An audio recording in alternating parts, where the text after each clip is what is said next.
Welcome to another episode of Foresight TV. I have got with me Kathy Parry as my guest. We are going to talk about culture and trust and all sorts of amazing things. But first, before we get to her and before we get to that, I want to say thank you so much for watching Foresight TV. I am so glad you're joining us for this broadcast. So as you know, if you're a regular watcher or if you're new, we are committed to improving the lives of people who live and work in senior living. And so we would love to hear from you about what you are doing to improve the lives of residents, team members, and family members. And we'd also like to hear from you about how we can serve you better. Besides this broadcast, we produce all sorts of amazing, wonderful content. Lots of LinkedIn posts. There's the Foresight podcast. We've got Tech Tuesday. And perhaps the most impactful thing that we actually do is the Foresight website, where Foresight website, does that work right? That doesn't seem right. Anyway, where we publish new leadership content every single day. It's free. It's easy to subscribe to. You can see how to do that. There's a QR code up. There's also a link in the code. All you have to do is give us your email. You'll start getting this amazing, amazing content. The last thing I want to say is I so appreciate your passion for our industry and the people you serve. I do want to mention that we have the Foresight AI Lab coming next year, where we are going to do a deep dive into AI in senior living. There are so many amazing things that are happening in senior living right now with AI. It is transforming the industry. I'd love to hear about it. If you're doing it, I'd love to have you join us. It will jumpstart your journey no matter where you are. It'll advance what you're doing by months, maybe years, if you join us in Las Vegas next year. And with that, let's get started.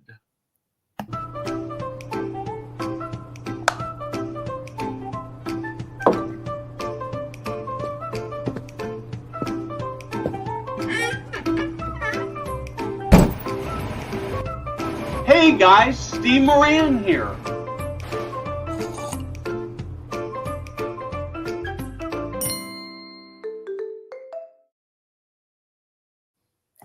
Kathy, welcome. I saw you in person in Florida in our cut short trip there with Hurricane Milton, right? That shut down the ACA NCAL convention, except that we made it through the NCAL day. And I'm going to actually start with who you are, but I'm going to actually, I didn't tell you I was going to do this before, but I didn't know I was going to do this. As I was on LinkedIn just before I came on the studio, and I noticed a post that you'd put up that was a shot from one of your speaker reviews, and it said you were not boring. And I thought that's a weird thing to put up. So you are an amazing, gifted speaker. So let's talk about who you are as the most not boring speaker in the senior living industry. Yeah, well, thank you. Well, I put that up because there was a little backstory on that. One of my first speaker coaches said, audiences will forgive you anything except being boring. So as a certified speaking professional from the National Speakers Association, that's what I aim to do with every session is engage, motivate, inspire, give tools and tips, but also not be boring. So that was a huge compliment to me that somebody in that audience said, definitely not boring. So yeah, I'm gonna actually counter this. It is possible to not be boring and still have people hate you. I know because I have done this. I gave a breakout session that had several hundred people in it with at the California Assisted Living Association conference in someplace in Southern California 7 or 8 years ago. And I did a talk about I think it was 6 things that people touring communities hate. And I was very, very hard on the senior living industry.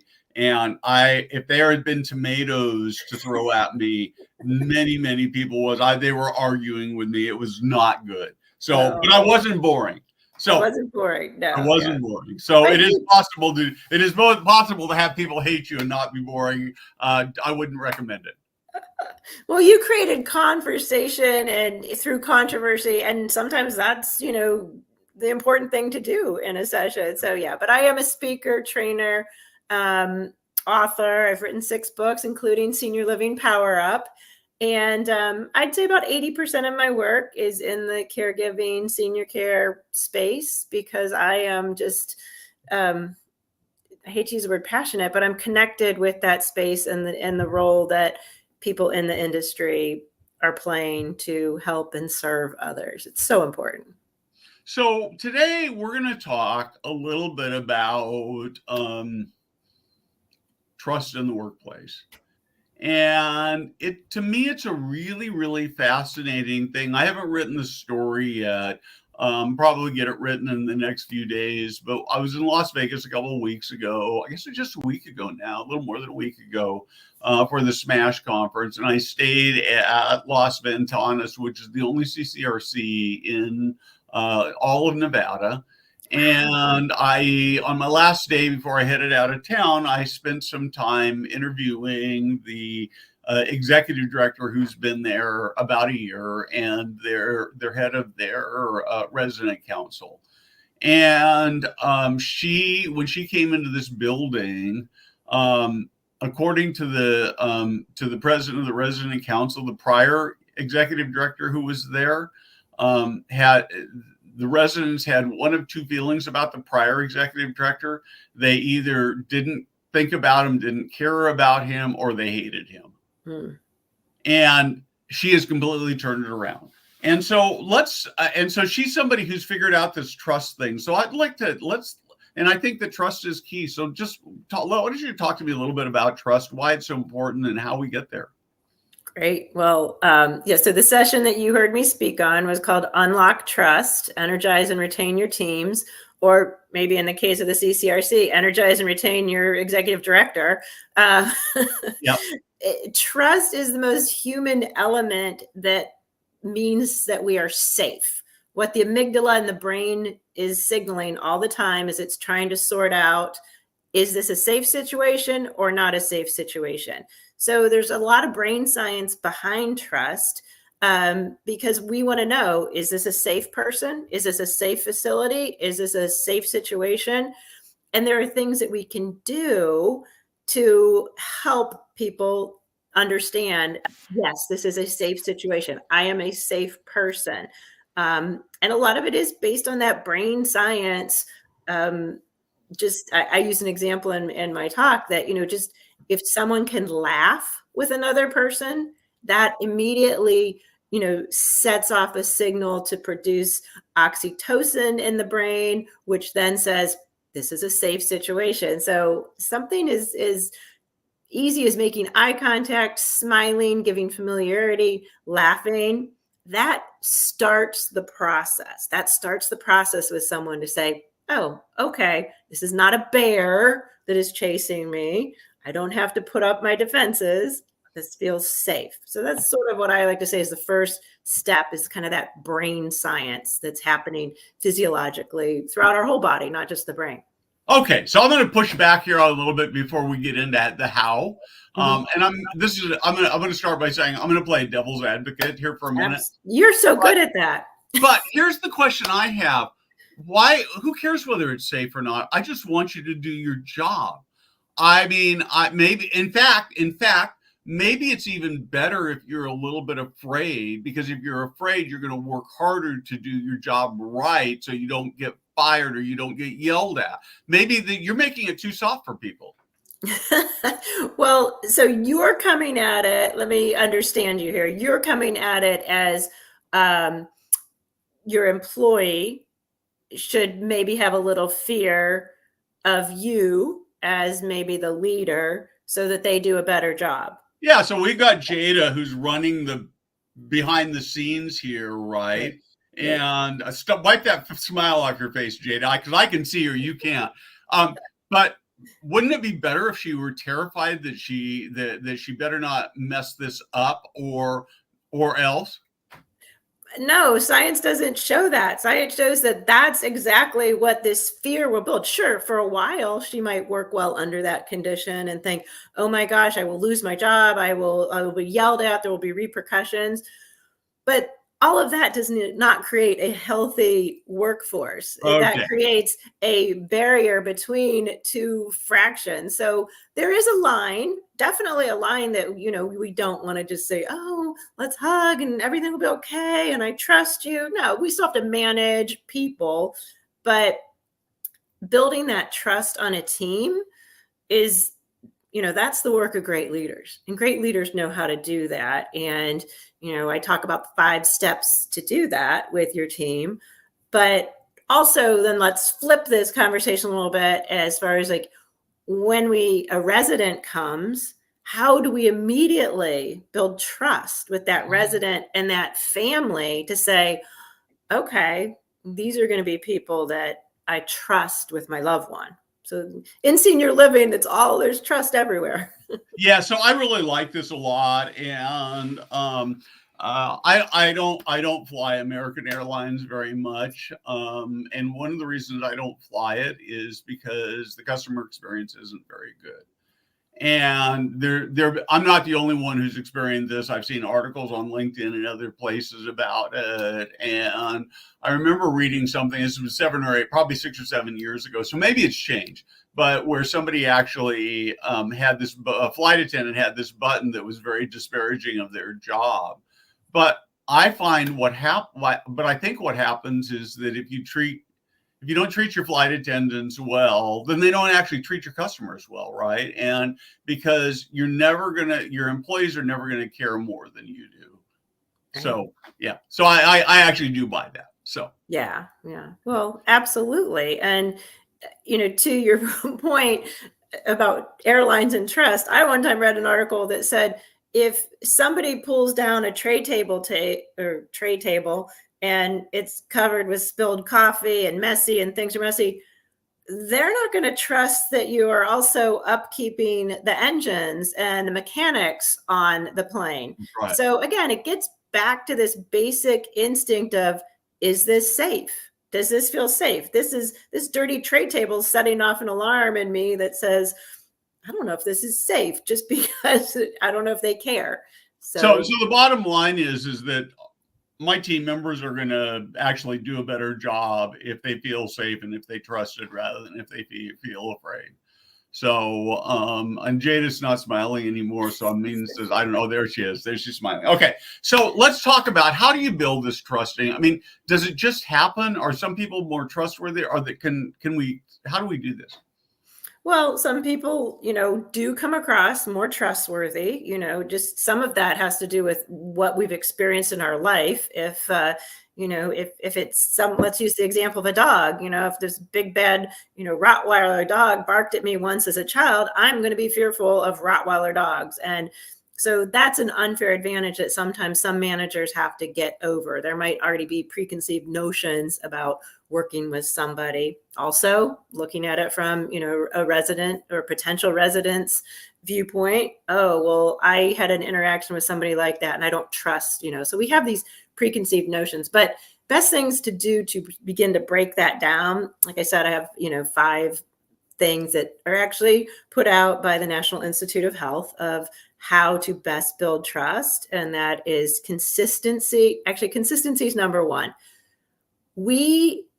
Words, this is great that we have words and we're talking, but it's our body language that speaks more than anything else. It's our actions that people pay attention to more than our words. So if we are consistent in action, that's what begins to build trust. If we consistently, say, oh, I'll get to that. Yes, of course, I'm going to handle that, for you. And it doesn't happen. That does not build trust. So consistency is number 1. Transparency, communicating well, civility. So are we kind? Are we acting in a civil way? And then finally is empathy. When we are able to show a degree of empathy towards another human, automatically builds trust. Okay, so can we actually start with the consistency thing? Because I think it's really hard. I do think that you'd find with my team, because it's my natural way, so it's really easy. I think that you'd find that I'm consistently upbeat and happy, and that if I weren't to be, upbeat and happy, they'd really wonder what was wrong with me.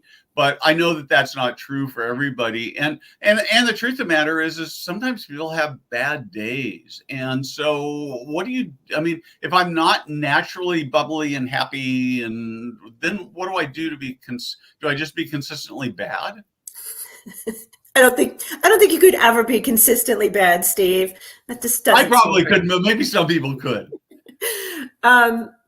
Well, you're talking about more of an emotion, or how we're perceived. I'm speaking a little bit more of our actions. Okay. So, are we consistently, answering our emails? Are we consistently setting Okay. up times to hear, the thoughts of our team? I'm guessing you were pretty consistent in that way, that you're pretty on point. Like, yep, we're going to have a meeting. We're going to discuss what's going on for the next, 1 week, 2 weeks, 3 weeks, 4 weeks out. That's the type of consistency I'm talking about in leadership that needs to be seen, that actions are happening. But if you are inconsistent, like 1 month, oh, well, we're going to do this on this schedule, but maybe we'll get to it, maybe we won't. That type of stuff, starts to wear people away. They don't know what to expect. So again, we got to go back to the basic. What is trust? It's feeling safe. If I feel safe in my job, like last month, I was measured on these parameters, but this month, I don't know if that's what Steve wants. He's all over the place. Well, yes. So this is really interesting. I mean, I think I've got a pretty high trust organization, but I will also tell you one of my, I don't know whether it's a feature or a bug, is that I've got about 400 new ideas a week. You're And that consistent in means, that. huh? You're consistent then. I guess that's true, but it also means there are a lot of things that we play with and we talk about that end up not going any place because they're just ideas that we're exploring. And so that's, I guess it's, so I'm consistently inconsistent. Well, you're consistent. Let me put it this way. What it sounds like to me is that you are consistent in your creative process. Your creative process exists of, I've got 400 ideas, and I bet your team knows that that's what's coming. And probably, the month that you appear with like no ideas, they're going to be like, wow, that's odd. So Yeah. that's okay. It's just you are you. And it doesn't necessarily mean, that's a good Okay. form of consistency, I think. So if I'm not if I'm watching this and I'm looking at this and thinking, I'm not sure I show up all that consistently. Are there things I can do? How do I fix that? Well, I think the first step is to say, where are you not consistent? Your whole life can't be not consistent. You might eat the same breakfast every morning. Right. Where, and I think the best way to find that, if a leader wants to be vulnerable, is to ask, where do you see me not being consistent? Is it communication? Is it the way that I offer feedback? Is it the way that we acknowledge and celebrate you as a team? Where am I not consistent? So I think that's the first step. So say they're vulnerable enough and they go to the team and, give them a list of that. And we do some of this in workshops that I work with. It takes a strong leader to, ask the team things like this. You'll start to see some patterns. And if you listen enough, it'd be like, well, I never really get, feedback from you. But then 1 week I did get feedback and it was negative. And so I didn't know. And so that might be an inconsistency. So you have to figure out where your team Okay. might be feeling Yeah. a little inconsistencies. So I mean, I think that I've just started reading this great book on coachability, as I was telling you before we went on the air. And it's really fascinating because the data seems to suggest a couple of things. One is that when people's careers go off the rail, very often it's because they're not coachable. And what that really means in in the eyes of the author is they've got all these blind spots that they're not willing to see. The other part of it that's really, really fascinating to me is that the data shows consistently the older you become, the less coachable you are, and the longer you have been in a career position, the less coachable you are, which really means you're less willing to take that feedback. So, thoughts on how you break through that? Well, that's a big one, because are you referring to how would somebody who believes they've become uncoachable, or the person who needs to coach them? Ooh, I guess I was thinking more in terms. I mean, here's the problem. So I guess my question that I'm asking, but I almost think it's a dumb question now that I'm thinking about it, and that's that if I realize that I'm not very coachable, how do I change that? Except the reason it may be dumb is that if I'm not very coachable, I probably don't realize I'm not very coachable, right? So I don't know what you I do. think that's it. I think that's it, Steve. I think that it takes a strong leader, a strong person, to say, these are the things I'm not good at, and I'm looking for a coach. I have used coaches professionally my entire, career, because I don't think I know everything. And I'm always thinking somebody knows how to do this. Before we came on air, you just shared a personal situation where you're like, I know there's somebody who could do this. I would have to find that person. Just in that statement, that says that you are coachable. There's people with other gifts and talents than you. So I think the struggle is not with that person who's uncoachable. It's with the leader trying to help them understand they need coached. And Yeah, and therein, I'll be honest with you. I deal with a lot of, as you do, I deal with a lot of C-suite people. I interact with a lot of C-suite people, and there are many very coachable people. There are many people who are just saying, I want to get better. I want to learn more.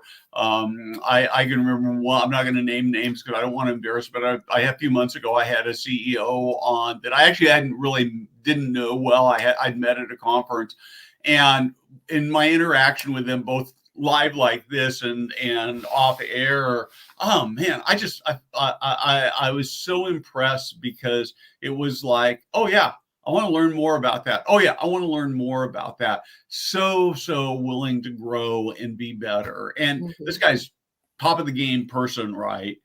So I guess I don't know, but I think they're probably the people who are listening to this who aren't very coachable, and maybe you ought to. How do I maybe this is the question to ask. How do I assess myself as to how coachable I am? I'm sure there are some assessments out there. I don't know what they are, but I would start with saying, what don't I know?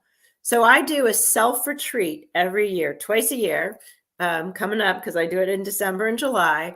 And what I do is I write down 20 questions. I make myself come up with 20 questions that I don't know the answer to. Wow. And they can be, I try to do at least 2 to 3 that are more personal, and then the rest are business. So it'd be something like, how do I get more followers on LinkedIn? And then so once I get my 20 questions, then I start saying, where could I find those answers? Or what should be my next steps to find more answers? So I think it all begins with questions. What don't I know? And it's open. I've been doing this for about 5 years, and I absolutely love it, because like, oh, this is the day I get to sit down and figure out what I don't know. And so how do you do? I'm actually, I know we're going off the rails here, but I'm actually like totally intrigued by, maybe I should go do this. So do you do it at home? Do you go off someplace? Do you off in the woods, or what do you do? I call it my self retreat day, and I always take a half day. And sometimes if it's at my home, it's in a place that's like not my office, but I often go Right. off site and do it. And it's literally just this, like, I kind of let ideas flow, and I just keep asking myself, what don't you know? What don't you know? Or what do you want the answer to? What do you want like a couple of years ago, I travel a lot like you travel, and I'm active, but my back was not right. And I'd wake up in the morning and I'd be like, my back. And, I'm like not old enough to be like hobbling around. I'm like, so that was actually one of my questions. What can I be doing to make sure my back feels better in the next 6 months? So, I watched some YouTube videos for back exercises. I went to the chiropractor. That was a goal that I kept learning. And I will tell you, that was 2 years ago, and my back is great. That is cool. You know what? It would be really, maybe we ought to, this is your business, so you probably don't need me to do that. But wouldn't it be fun to do a day-long retreat where Let's you do it. sat I and would did that totally do it. with 10 people and ask people, mostly do self-reflection and then come back and share their insights? That could be cool. Mm-hmm. And then offer coaching and say, And okay, we're going to coach you on this model. How coachable, that's what it should be called. How coachable are you? Yeah. How coachable are you? Yeah. And what's interesting about it in doing something like that is that you'd mostly only get people who are really coachable already, right? Because the problem is uncoachable people I don't know whether they don't know or they don't admit that they're not coachable. So I think it's a combination of both. It takes a lot to be vulnerable and say, I don't know this, or I stink at this, or this is not my gift. But I feel it's also freeing. For me, it's always been freeing. Like, it's not my gift. I don't know that. Yeah, cool. So let's so what else, we got about 5 minutes left here. Of those walk me through the rest of the list besides consistency again. Consistent transparency, which I believe is a big one. Transparency to me means like, this is why I did this. That's what it means. If I'm being transparent, I'm telling people why I did this. It's not necessarily that you have to tell somebody all the information, but you have to give your reason behind doing something. That's transparency. Communication, which just basically means you're letting people have the information. Empathy builds trust. If somebody knows that you care and that you get them without judgment, you understand what they're going through without judgment, they will trust you. And civility. No one trusts anybody who's mean. I mean, we just don't do it, because therein comes the threat. I don't feel safe. I don't feel safe if I'm being treated with incivility. So I want to come back to the communication part of it, because in my mind, and I think you talked about this a little bit when you did your presentation, that communication is not just giving information, right? It becomes a two-way street. Mm-hmm. And my experience is that people will tolerate a lot if leaders are communicating bad stuff with them and they're listening back. So do you want to talk a little just about the listening part of that? Right. Well, it's all listening, really. When I talk about communication that builds trust, when I went back to the statistic before, that 55% of the way we perceive a person is not through speech. And then I like to joke, it's like that puts a speaker's job in jeopardy, but it's that we're watching. So when I say communication, it isn't just speaking, it isn't just listening, but it's also, what signals are you sending to your team? What signals are you sending to your residents? What kind of body language, what kind of looks? I've been told I've got an expressive face, and my husband tells me, I see that look. And I'm like, oops. But he knows exactly what I mean because of the look. So there's a lot. There's so much to unpack under communication and how we're doing it and how we're doing it well. But I do believe communication is wrapped right up with that consistency. Are we consistent in the way we're expressing our messages and the way we're, listening to those people, which listening then gets wrapped up with empathy. So there's a lot. There's way more to unpack than our short little time together, Steve. So we got about a minute left. Let's talk a little bit more about empathy. And then I want to talk a little bit more about the work you specifically do with people. I want people to make sure that they know they can connect with you. They should connect with you. But some people are just naturally more empathetic than others. Is empathy something everybody has at least a little of?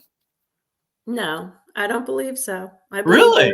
Yep. I believe that there are some people who do not understand how to take on someone else's pain, because there are, unfortunately, a lot of self-focused people. And that when we are self-focused, we typically are not empathetic. Now, I am not a trained psychologist or psychiatrist or someone who totally understands the true nature of an empath, but it is something that if we are not capable of doing, we can learn it. It is a learned skill more than, and it may not be like a true empathetic reaction, but at least I do believe it's one of those things we can kind of fake it till we make it. And Okay. Yeah, and I'm actually a big fan of fake it until we make it. I used to think that that was dumb, but I've realized that there are so many things you really can get better at, and it starts by faking it. I would say that, you know, in my own life, I'm not naturally a particularly outgoing person. But when I tell people particularly after they've been with me at a conference, they laugh at me. But I've learned it. I forced myself to go out and say, "Hi, I'm Steve. And what are you passionate about? Or what do you do?" I mean, I know these people say, "We shouldn't ask what do you do," but it turns out that it actually is a really good question to ask people, at least in a business setting, because people have a ready answer and it starts that conversation. Okay, I don't want to stop until we actually talk a little bit. We know that you do lots of public speaking. Is that all you do? What else? No. So first line is I am a speaker. I do a lot of keynote speaking. I do a lot of leadership retreats, in that sense, motivating and inspiring your group. But then I have my own training programs as well. So I have what I call the Power Up Workshop, which is a 6-month workshop that people can work with me. And I typically look for those emerging leaders or leaders who have been put into roles that they were kind of unprepared for, didn't get those leadership skills. So we go through the 6 Power Up principles in 6 months. It's very interactive. We can also do that in a full day workshop. Those are fun too. So that's how I work with people. Cool. Well, Kathy, thank you very much. Great conversation. I appreciate your passion for making the lives of people who work in senior living better. It has been terrific. If you're a LinkedIn person where this is broadcast, you probably know I won't be at leading age because I am in about maybe halfway through a nice little dose of COVID. It's not horrible, but I don't want to become a major spreader event. And so I'm staying home and sending Leanne from my team in my stead. And I know you've got other speaking gigs. You're not going to be there either. But thank you so much for joining us. Thank you again for changing. And we will be back next week. Yeah. Thank you, Steve. Always great to be with you.